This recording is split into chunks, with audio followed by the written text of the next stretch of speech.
So here we are at the hardware show, and I wanted to show you this from Hyde Tools. This is a cool little system here from the Better Finish system.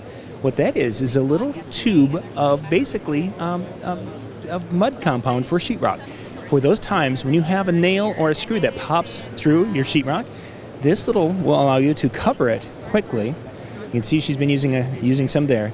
You can cover the nail hole, treat it, and then you can basically seal it up and store it. You can just use a little bit of mud, and you can fix that nail pop out. If you've gone and had that nail pop out, you're going to have to go buy a quart. No, this is one little tube.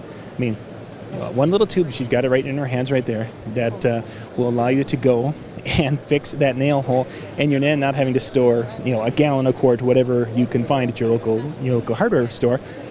Quick and easy. It does a nice job. Do a little sand touch-up, paint, and you're good to go. And again, it has got a long shelf life here, 3-year shelf life, which is absolutely great, because if you've got kids, in 3 years, you're going to be fixing a few nail pops as the kids bounce off your walls just a little bit.